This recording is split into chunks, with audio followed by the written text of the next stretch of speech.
High বন্ধুরা, তো আজকে আমরা বানাবো মাংস। তো আজকে আমাদের রান্নাটা একটু অন্যভাবে হচ্ছে। আমার ননদ এখানে রান্না করছে আর আমি ভিডিওটা করছি। তো ভিডিওটা করতে করতে তার মোটামুটি রান্না অনেকটাই হয়ে গেছে প্রায়। প্রথমে সে তেলটাকে গরম করেছে, তারপর পেঁয়াজ দিয়েছে। পেঁয়াজটা হালকা ফ্রাই হয়ে যাওয়ার পর সেখানে টমেটো কুচি আর কিছু কাঁচা লঙ্কা দিয়েছে, সেগুলোকে ভালো করে ভাজছে। দেখুন বেশ সুন্দর সুন্দর করে বেশ লাল লাল হয়ে গেছে দুটোই। টমেটোটাও লাল লাল হয়ে গেছে বেশ ভাজা ভাজা, আর পেঁয়াজটাও লাল লাল হয়ে গেছে। এরপর এই পেস্ট দেওয়া হলো। এই পেস্টে আছে আদা, রসুন আর হচ্ছে জিরা, গোটা জিরা। যেহেতু গোটা জিরা আমরা খাই, এই জন্য ওটাকে ওর সাথে মিক্সড করে পেস্ট করে দিয়েছি। ওই জন্য তাহলে এই তিনটা জিনিস এখানে মিক্সড করে দেওয়া হয়েছে। তারপরে মশলাটা ভালো করে ভাজা হচ্ছে। এদিকে পাশে আমরা কুকারে ভাত বসে দিয়েছিলাম, এই জন্য আমরা গল্প করতে করতে দুটো কাজ একসাথে করে নিচ্ছি। এবারে ভালো করে মাংসটাকে কষা হচ্ছে, মশলাটাকে কষছি। বেশ হচ্ছে একটু বেশ যতক্ষণ না পর্যন্ত লাল লাল হয়ে যাবে ততক্ষণ অবধি কষতে থাকবো। তো মোটামুটি এখন এইমাত্র তো মশলাটা দেওয়া হলো, তার জন্য হচ্ছে একটু সময় লাগছে কষতে। তো ততক্ষণে আমরা বেশ একটু গল্প করে নিই। মাংসটা সব দিন প্রায় আমি করি, তো আজকে আমার মনে হলো যে একটু অন্য রেসিপি বা অন্যভাবে রান্নাটা করলে কেমন হয়। তার জন্য আজকে তাকে দিলাম করতে। মোটামুটি সে তো দেখছি বেশ ভালোই করছে। এবারে তার মশলা কষা হয়ে গেছে, তেলটা ভেসে উঠেছে। এরপর সে তার যে মশলার জলটা ছিল সেই জলটা তাতে দিয়ে দিয়েছে। তাতে আর একটু বেশ মশলাটাকে ফুটিয়ে নিবে। তা ফুটাচ্ছে, এই জন্য একটু ভালো করে চারদিকটা নেড়ে চড়ে তারপর হচ্ছে মশলাটা কষবে আর একটু ভালো করে, তারপর মাংসটা দেবে।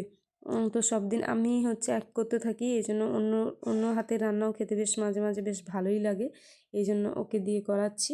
তারপরে এদিকে ওটা সেখানে সব দিয়ে দিয়েছিল, কিন্তু সেখানে এখনও হলুদ দেয়নি, ওই জন্য হলুদটাকে সে পরে দিচ্ছে। আমি অবশ্য একসাথে দিয়ে দিই, তো তোমরা যেটা যেমন পছন্দ করো সেটা দিতে পারো।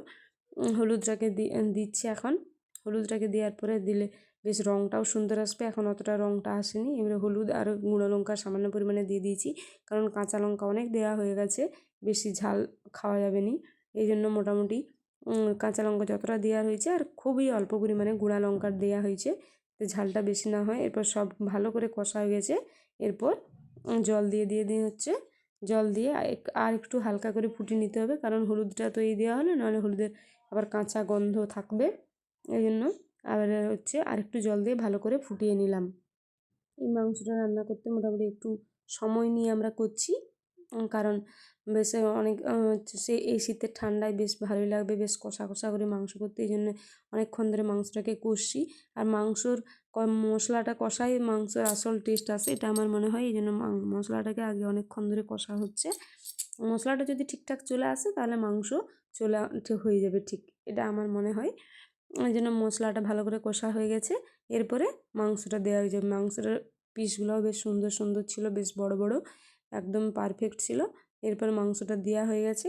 এবারে ভালো করে মাংসটাকে সেটার সঙ্গে গ্রেভিটার সাথে মিশাতে হবে, এই জন্য ভালো করে সে মিশাচ্ছে। এবার নেড়ে চুড়ে চারদিকটা ভালো করে, কারণ অনেকটা মাংস প্রায় ভালো করে না মিশলে মাংসটা ভিতরে মশলাটা ঢুকবে নি, বাজে একটা হয়ে যাবে। এই জন্য ভালো করে মাংসটাকে চারদিকে ভালো করে নাড়তে হবে, যাতে মশলাটা চারদিকে এর গায়ে মশলাটা যেন মাংসের গায়ে ভালোভাবে ঢুকে যায়।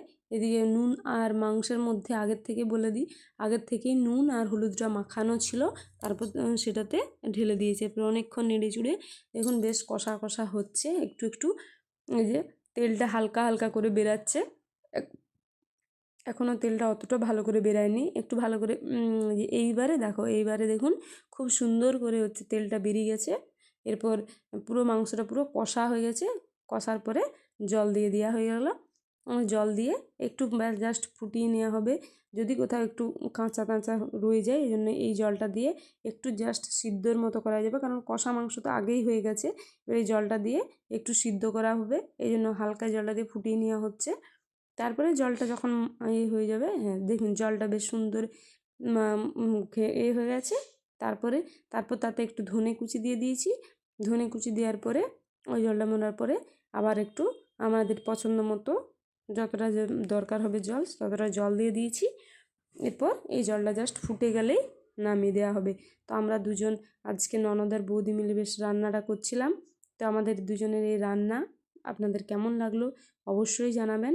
বেশ দেখুন এবারে বেশ সুন্দর লাল লাল হয়ে গেছে আর তেলটা পুরো ভেসে গেছে, খেতে তো সেই লাগছিল। তো তাকে বললাম বিশাল হয়েছে বেশ।